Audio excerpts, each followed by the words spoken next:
महाज्ञानी बाबा राहुल गांधी जी ने मनुस्मृति पे टिप्पणी करी है और कहा है कि उसमें महिलाओं के विरुद्ध बातें लिखी हुई हैं। तो ठीक है, आज इसकी पड़ताल कर लेते हैं। मेरे पास मनुस्मृति है और इसके तीसरे अध्याय के 95 श्लोक को पढ़ते हैं। 55 3/55 को पढ़ते हैं। आप लोग भी पढ़िएगा। ये इसमें लिखा है पितृभी भर्ता विश्यतः, ये वाला श्लोक है। इसका अर्थ मैं आपको पढ़ के सुनाता हूँ। अपना बहुत कल्याण चाहने वाले पिता माता को और भाइयों को, पति और पति के भाइयों को चाहिए कि इन स्त्रियों के अर्थात अपनी पुत्री, अपनी बहन, अपनी पत्नी, भाभी आदि को आदर सत्कार दें, वस्त्र आभूषण आदि से सुशोभित करें।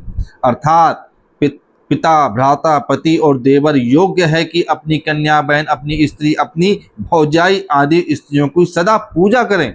अर्थात यथा योग्य मधुर भाषण, भोजन, वस्त्र, आभूषण आदि से प्रसन्न रखें। जिसको कल्याण की इच्छा हो वे स्त्रियों को कलेश कभी ना दे। देखिए, ऐसा स्पष्ट वर्णन आया। अब आगे पढ़िए। आगे तो भैया अगला श्लोक है 56वां 33वें अध्याय का। इसको आप जानते हैं, यत नारी पूजते रमनते तत् देवता।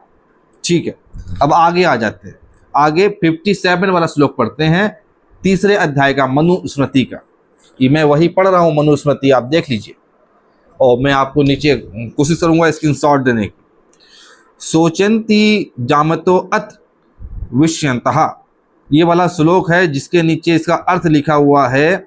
जिस कुल में स्त्रियां अपने अपने पुरुष के उत्पीड़न, वैश्यागमन, अत्याचार, दुर्व्यवहार, व्यभिचार आदि दुखों से शोकाकुल रहती हैं, वह कुल शीघ्र ही नष्ट हो जाते हैं, उनका नाश हो जाता है। और जिस कुल में स्त्रीजन पुरुषों के उत्तम आचरण से प्रसन्न रहती हैं, वे कुल सदा बढ़ते हैं, तरक्की करते हैं, उन्नति करते हैं। जहाँ पे पुरुष निकम्मे, निठल्ले, नालायक होते हैं, वो परिवार नष्ट हो जाता है। और जहाँ पे स्त्रियां प्रसन्न रहती हैं, जहाँ पे स्त्रियां खुश रहती हैं, वो परिवार सदा तरक्की करते हैं। ये बात मनुस्मृति में लिखी है। इसको आप पढ़ लीजिए। राहुल गांधी, राहुल के चमचों, बीजेपी वालों, कांग्रेस वालों। अगला श्लोक मैं आपको पढ़ाता हूँ। ये 58 श्लोक है 33वें तीसरे अध्याय का, मनुस्मृति का। जामयो यानी गेहानी, ये श्लोक है। इसका पूरा श्लोक आप पढ़िएगा। इसका अर्थ मैं पढ़ के सुनाता हूँ।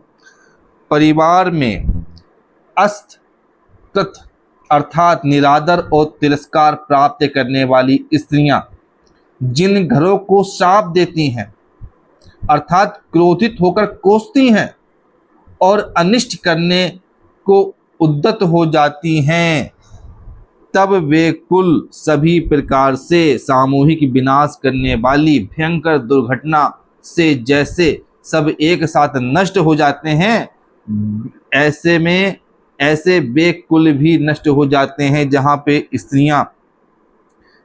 स्त्रियों का निरादर होता है, उनका अपमान होता है, उनका तिरस्कार होता है, वे कुल नष्ट हो जाते हैं। ये बात मनुस्मृति में लिखी है भाई मेरे। अब इसका 59वां श्लोक पढ़ते हैं, तीसरे अध्याय का मनुस्मृति का। तस्मादेता सदा पूज्या, ये श्लोक करके है इस प्रकार से। इसका अर्थ पढ़ते हैं। तस्मात, इस कारण से अपनी नित्य समृद्धि, सफलता चाहने वाले मनुष्यों को सत्कार के अवसरों पर और उत्सवों, प्रसन्नता आदि के अवसरों पर स्त्रियों का आभूषण, वस्त्र, खान पान आदि से सदा आदर सत्कार करना चाहिए। अर्थात उन्हें प्रसन्न और संतुष्ट रखना चाहिए। ये इस श्लोक में बताया गया है कि महिलाओं को हमेशा प्रसन्न रखें, संतुष्ट रखें, उन्हें आभूषण, वस्त्र, धन इत्यादि जो भी उनकी आवश्यकता है, उनकी हर आवश्यकता को, हर जरूरत को पूरा करते रहें। अब इसी प्रकार से आप अगर आगे पढ़ेंगे, इसका 61वां श्लोक पढ़ेंगे। 61 तीसरे अध्याय का।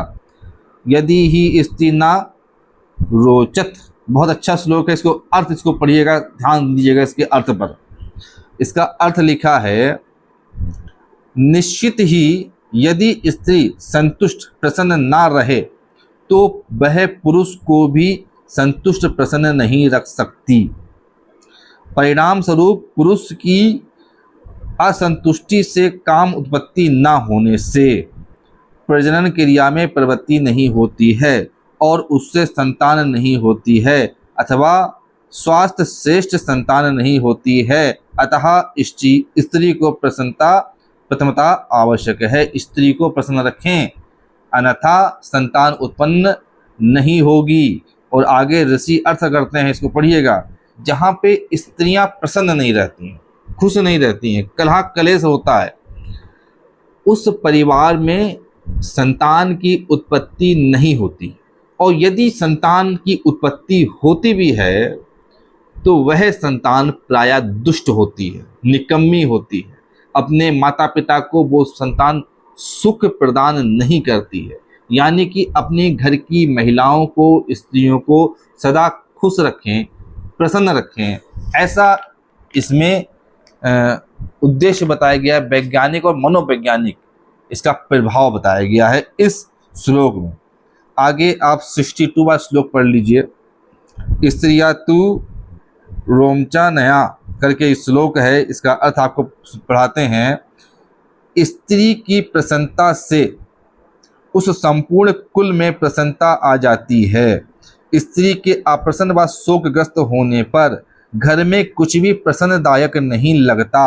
अर्थात परिवार में प्रसन्नता का वातावरण स्त्री की प्रसन्नता पर ही निर्भर करता है। बताइए अब राहुल गांधी ऐसे चूतिए लोग क्या बकवास कर रहे हैं। और मनुस्मृति क्या कह रही है कि घर में प्रसन्नता का वातावरण वहाँ की स्त्रियों की प्रशंसा पर ही निर्भर करता है। पुरुष चाहे जितने प्रसन्न हो जाएं, पर घर में प्रसन्नता का वातावरण, खुशहाली तभी आएगी जब स्त्रियां प्रसन्न होंगी। स्त्रियां खुश होंगी तो घर भी खुशहाल होगा। पुरुषों के प्रसन्न होने से घर में खुशहाली नहीं आती है, स्त्रियों के प्रसन्न होने से घर में खुशहाली आती है। बताइए कितना सम्मान इस मनुस्मृति में मनु महाराज जी ने महिलाओं को दिया। वो उचित दिया है, देना चाहिए। बाकी किसी भी मजहबी ग्रंथ में, चाहे इस्लाम हो, चाहे ईसाइयत हो, चाहे कोई भी हो, इतनी अधिक प्रशंसा, इतना अधिक सम्मान महिलाओं को नहीं दिया गया है जितना मनुस्मृति में महाराज मनु ने दिया है। तो ये गधे जो लोग मनुस्मृति को गलत बताते हैं, मूर्ख बताते हैं, वो मुझसे संपर्क करें, मुझसे बात करें और साबित करके देखें। धन्यवाद।